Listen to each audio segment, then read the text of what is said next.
नमस्कार। आप देख रहे हैं हमारा स्पेशल न्यूज चैनल। आज हम एक ऐसी खबर से शुरुआत कर रहे हैं जिसने न केवल यूपी के सियासी गलियारों में भूचाल ला दिया है, बल्कि देश की सुरक्षा, राजनीति, चौकसी की चर्चा को भी नए सिरे से जिंदा कर दिया है।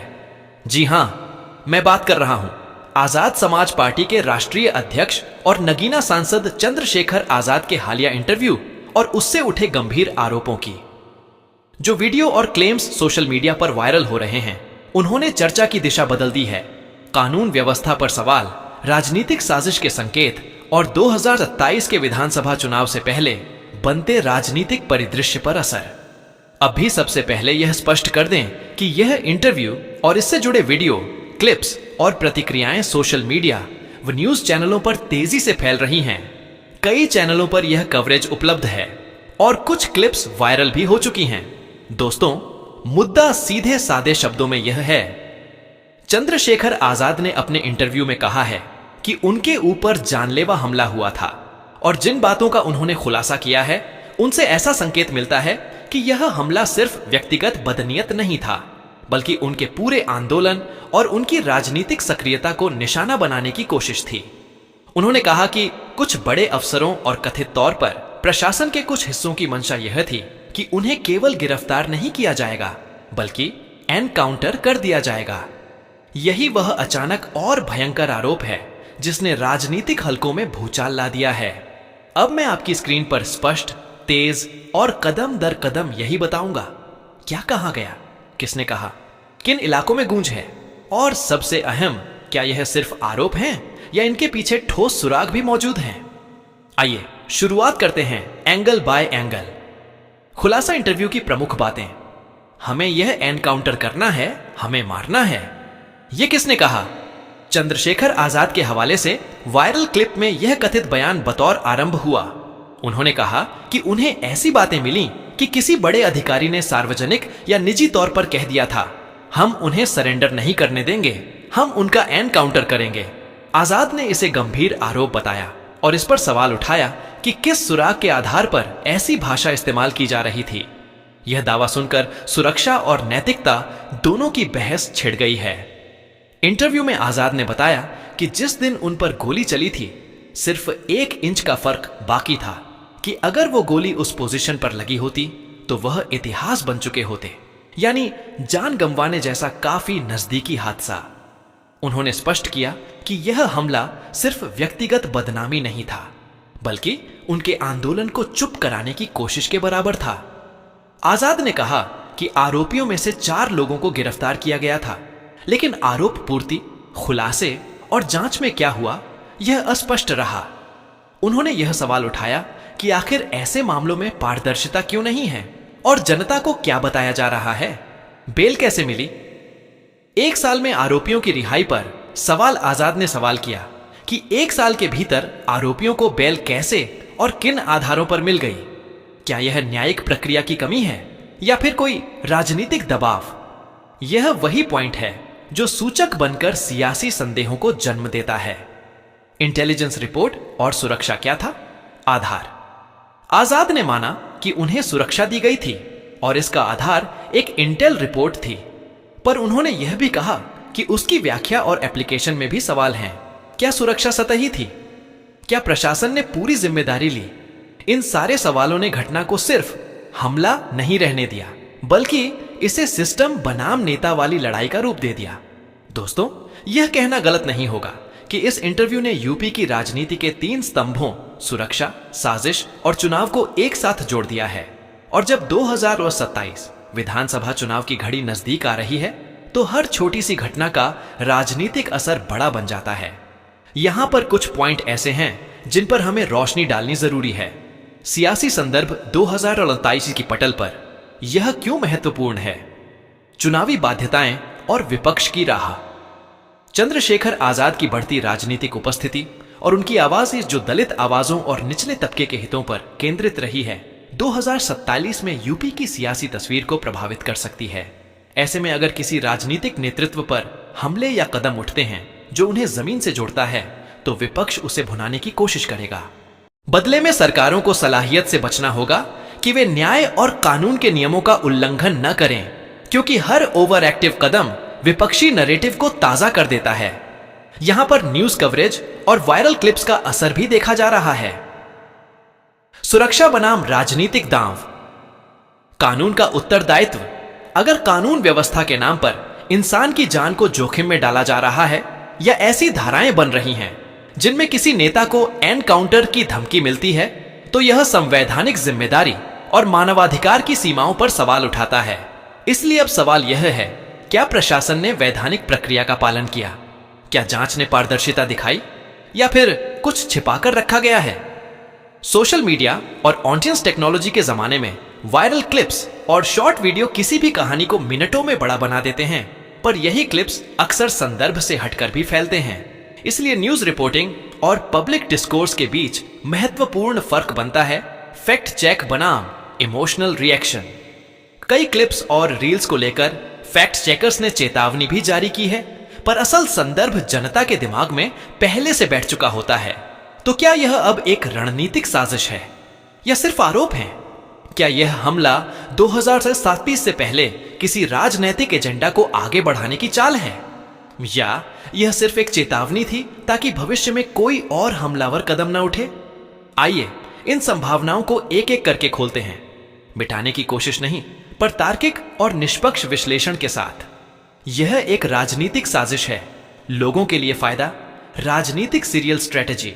अगर किसी भी वक्तव्य या घटना को बड़े स्तर पर फैलाया जाए तो वह नेता का मनोबल बढ़ा सकता है और विरोधियों पर आरोप लगा सकता है। ऐसे परिस्थितियों में नेता पीड़ित के रूप में उभरकर सहानुभूति पाते हैं और चुनाव तक के लिए यह बड़े काम आ सकता है। प्रचार युद्ध और चुनावी रोडमैप 2027 की तैयारी में पार्टियां छोटी छोटी घटनाओं को बड़े मुद्दों में बदलना चाहेंगी, और यदि कोई नेतागण सुरक्षा का दावा कर रहे हों तो विरोधी पार्टी द्वारा इसे मुद्दा बनाने में देर नहीं लगेगी। इसलिए साजिश का आकलन राजनीतिक रणनीतिकारों के बीच होना स्वाभाविक है। सबूतों की कमी और अफवाहों का फायदा। जहां एफआईआर, सबूत और पारदर्शिता सीमित हों, वहां अफवाहें और कयास चलते हैं, और अफवाहें अक्सर सियासी लाभ में बदली जा सकती हैं।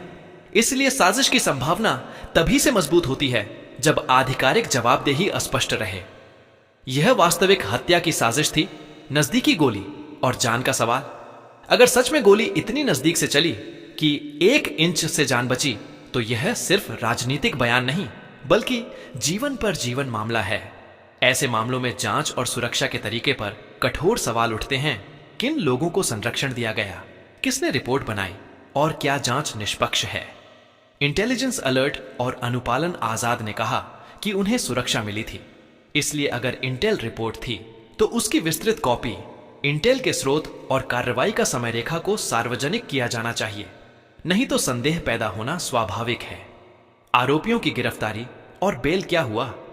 गिरफ्तारी और बाद की रिहाई का कारण अक्सर जांच की दिशा तय कर देता है। क्या जांच न होने के कारण बेल मिली या वकील न्यायिक प्रक्रियाओं का परिणाम था? इन सवालों का जवाब मिलने पर ही वास्तविक साजिश या सच्चाई का पता चलेगा। यह एक चेतावनी प्रयोग था, राजनीतिक चेतावनी के रूप में। हमला कभी कभी हमले या धमकियां केवल संकेत होते हैं, देखो संभल जाओ, ताकि नेता अपनी गतिविधियों पर नरमी दिखाएं।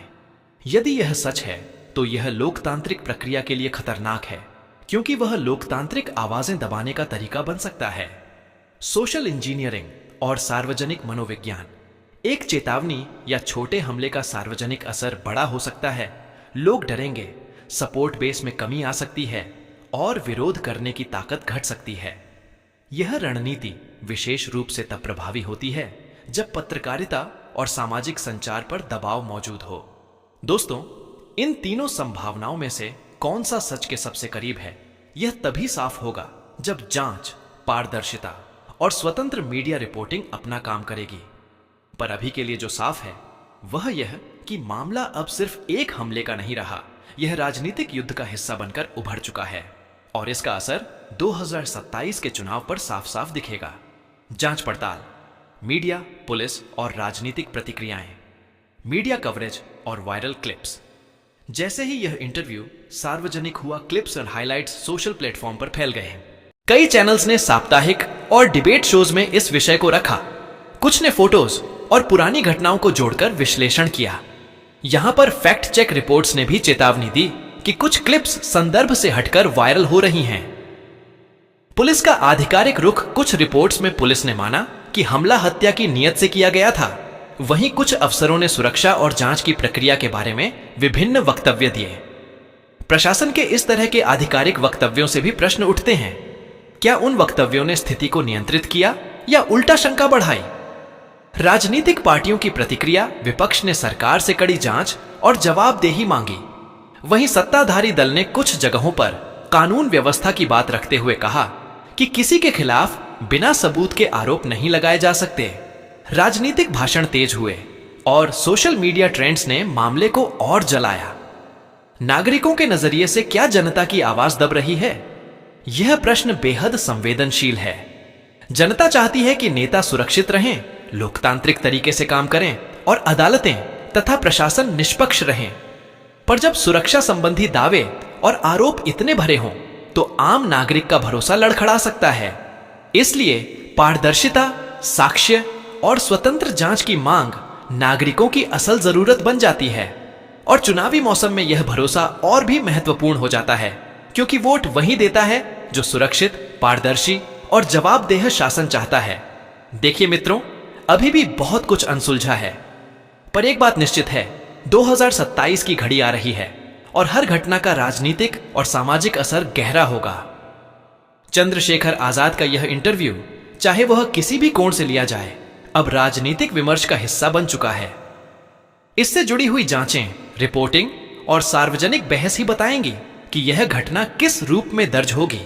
एक व्यक्तिगत हमला, एक राजनीतिक साजिश या लोकतंत्र के खिलाफ किसी प्रयास का संकेत। हमारी सलाह और हमारा उत्तरदायित्व यही है कि हम सभी पक्षों से तथ्यों की मांग करें, अफवाहों पर आंख न बंद करें और शांतिपूर्ण वैधानिक तौर तरीकों से जवाब खोजें। कानून और न्याय के दायरे में रहकर ही ऐसे मामलों का समाधान संभव है और मीडिया तथा नागरिक समाज की निगरानी इस समय बेहद अहम साबित होगी। आपकी राय हमारे लिए मायने रखती है। क्या आप मानते हैं कि यह मामला सियासी साजिश का हिस्सा है या सत्यता में गंभीर सेंध है? हमें अपने विचार बताइए सोशल मीडिया पर, हमारे हैंडल पर, कमेंट सेक्शन में या हमारे व्हाट्सएप ब्रिज पर याद रहे, गूढ़ आरोपों पर ठोस सबूतों की मांग करना ही लोकतंत्र का मूल है। दोस्तों, इस स्टैंड अप में मैंने वही बातें सामने रखी हैं जो सार्वजनिक रिपोर्टिंग और वायरल इंटरव्यू से उभर कर आई हैं। यदि आप चाहें तो हम इन्हीं स्रोतों के आधार पर अगले प्रोग्राम में फैक्ट चेक स्पेशल लाएंगे, जहां हम आरोपों, पुलिस रिपोर्ट, गिरफ्तारी और बेल की टाइमलाइन को दस्तावेजों के साथ परखेंगे। वर्तमान कवरेज में इस घटना से जुड़ी कई खबरें और वीडियो उपलब्ध हैं। याद रखिए, लोकतंत्र का मापदंड सिर्फ चुनाव नहीं, बल्कि उस वक्त भी सच और न्याय के साथ खड़ा होना है जब किसी नेता की जान पर सवाल उठे। आज की यह घटना हमें यही याद दिलाती है कि खुद की आवाज उठाने वालों की सुरक्षा और उनकी बातों की पुख्ता जांच दोनों ही जरूरी हैं।